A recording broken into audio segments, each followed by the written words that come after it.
শুভ সকাল বন্ধুরা, আমার পরিবারের সকল বন্ধুকে জানাই সকাল সকাল তোমাদের দাদাভাই আমার সাথে খুনসুটি করা শুরু করে দিল। কী কারণে? আমি যে রেডি হয়েছি সেটা দেখে বলছে, কোথায় যাবো তুমি আজকে এত সকালবেলা? সমস্ত কাজ কমপ্লিট করেছো, ঘর দর মোছা কমপ্লিট, পুজো আর্চা, রান্না বান্না বলতে শুধু দাদাভাই যেন ভাত করেছি আর ডাল করেছি। পরে আমি রেডি হচ্ছি, বলছে কোথায় যাবো? আমিও সুযোগ পেয়ে গেছি ওর সাথে খুনসুটি করার। আমিও সহজে বলছি না কোথায় যাবো। আমি যে কোথায় যাবো, সাজগোজ এমনি করছি। তো তোমাদের দাদাভাই তো এই যাচ্ছে, বলছে কোথায় যাবো? তখন আমি বলছি আমি যাচ্ছি এখন দিদি বাড়ি। 1.5 বছর ধরে দিদি বাড়ি যাই না, মনটা খুব খারাপ লাগছে, তাই দিদি বাড়িতে ঘুরে আসি। Good morning all my friend, have a nice day. আশা করি সবাই খুব ভালো আছো, আমিও ভালো আছি। আমি শর্মিলারে, আমার পরিবারে তোমাদের সবাইকে স্বাগত। এখন আমি দিদি বাড়ি যাবার জন্য রেডি হয়েছি, ছেলেকে নিয়ে চলে যাচ্ছি। আর বলছি যে আজকে তুমি বেরোনোর আগে আমি বেরোবো, দেখো একা একা থাকতে কীরকম লাগে, বোঝো ঠেলা এবার কীরকম লাগে। তো এখন চলে যাবো দিদি বাড়ি। তো যাবার পথে একটু মিষ্টির দোকান থেকে একটু মিষ্টি নিয়ে নিলাম দিদি বাড়ির জন্য। দিদির ছেলে মিষ্টি খেতে বেশি ভালোবাসে, তো ওর জন্য একটু মিষ্টি নিলাম। তো মিষ্টি নিয়ে সোজা দিদিবাড়ি ঢুকে গেলাম। দিদিবাড়ি ঢুকে তো আমার তো মনটা জুড়িয়ে গেল যে 1.5 বছর দিদিবাড়ি আসেনি। দিদি এখন 1.5 বছর আগে যেমন ছিল তার তুলনায় এখন দিদি বেশ ভালোই আছে, বাড়িঘর দেখে খুব ভালো লাগলো। এই যে আমার দিদি, আমি আসবো বলে রান্নাবান্না করবে, তো তরকারি কাটছে। আর এই যে দিদিদের বাড়িঘর দেখে তো আমি পুরো অবাক হয়ে গেছি। বেশ আমার খুব ভালো লাগে যে দিদি মাল করে, মানে এটা হাতের কাজ, দিদি একজনের হাতের কাজ করে, সে হাতের কাজগুলো প্যাকেটগুলো সাজিয়ে রেখেছে। তো এখানে দিদি রান্না করছিলো, ছেলে তো প্রথমেই ঢুকে গেছে রান্নাঘরে। দিদি মাসি কী রান্না করছে, ও জানে মাসি ওর জন্য লুচি বানাবে, আর সেটার গন্ধ দিয়েই ও ঢুকে গেছে। তো আমি চেঞ্জ করে, দিদির ছেলে বসে আছে ফোন দেখছে। দিদির মধ্যে আমাকে বলছে, বোন আমার হাতের একটা কাজ আছে করে দে না, তুই তো চান টান করে এসেছিস, জামাকে পরা আছিস, চেঞ্জ করা আছে, তুই পুজোটা দিয়ে দে। আর আমি যেখানেই যাই না কেন সবার আগে সেখানে গিয়ে পুজোটা আমাকে দিতে হয়। এটা আমার সত্যি খুব সৌভাগ্য, আমার খুব ভালো লাগে। আর এত ফুল, আর দিদিবাড়ির সিংহাসন এত সুন্দর লেগেছে, আমার ঠাকুরঘরটা এত পছন্দ হয়েছে। আমি তো পুজো দিতে আনন্দ করে বসে পড়েছি পুজো দিতে। তো আমার তো খুব ভালো লাগছে, আমি তো খুব আনন্দিত আছি, এত ফুল পেয়েছি, পুজো তো আমি দেবই।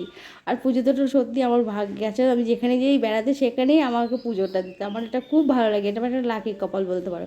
তো পুজো দিলাম ঠাকুরকে, দেখো কত সুন্দর লাগে, ফুল দিয়ে সাজিয়েছি। মা তারা আছেন, মা লক্ষ্মী আছেন, বাবা আছেন, পার্বতী ঠাকুর আছেন, লক্ষ্মীনারায়ণ আছেন, আর রাধাকৃষ্ণ আছেন। লক্ষ্মীনারায়ণ না না, শুধু লক্ষ্মী ঠাকুর আছেন।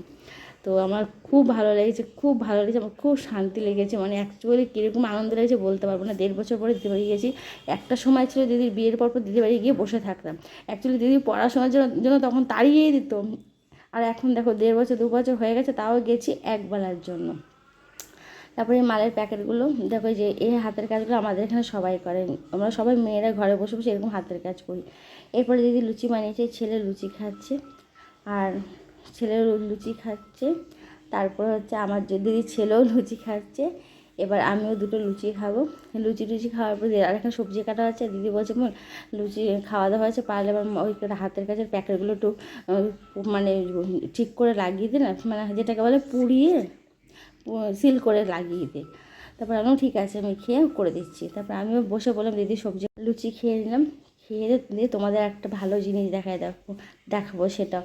এই যে লুচি খেয়ে আমি প্যাকেটগুলো সিল করার জন্য লেগে পড়েছি। এই প্যাকেট প্রচুর সিল করেছি, বাট আমার খুবই ভালো লাগে প্যাকেটগুলো সিল করতে। তো ঘরে বসে বসে এরকম হাতের কাজ করতে কে কে ভালোবাসো সেটা আসলে জানি। আর এই দেখো তোমাদের একটা জিনিস দেখাচ্ছি, এই যে সাইকেলটা দেখছো, এই সাইকেলটা আমি 2007 সালে কিনেছিলাম। যেই রাখির কাজগুলো দেখলে ওই রাখির কাজ করে আমি সাইকেলটা কিনেছিলাম। আর ওই যে গাড়ি, সেটাও আমি সমিতির কাজ করে গাড়ি করেছিলাম। আর এখন 2024 সাল, এই সাইকেলটা আমার দিদির ছেলেকে আমি দিয়েছিলাম আমার বিয়ের পর। তার জন্য এতটা যত্ন সহকারে ও রেখেছে, কেননা ও বলে এটা আমার বড় মাসির সাইকেল, আমি এটা যত্ন করে চালাবো। তো দেখো 2024 আমার সাইকেলটা কত সুন্দর আছে, আমার খুব ভালো লাগলো। দিদি সবজি কাটা কমপ্লিট, দিদি এবার মাংস ভাজা করছে। দিদি রান্না করবে অনেক কিছু, তো মাংস ভাজা করে রান্না করে আমার দিদি, খেতে খুব টেস্টি লাগে, খুব ভালো লাগে। তো রান্না হয়ে গেছে, মাংস, কচি আমড়া দিয়ে ডাল, কুমড়ো ভাজা, আর করেছে তেল পটল, আর এক হাঁড়ি ভাত। তো চলো এবার সবাই মিলে খেতে, দিদির ভাত বাড়াও কমপ্লিট হয়ে গেছে, এবার সবাই মিলে খেতে বসবো। আমার প্রচণ্ড খিদে পেয়ে গেছে, ও ছেলেও খাচ্ছে না, দিদির ছেলেও খাচ্ছে না, আমি খাওয়া শুরু করে দিয়েছি।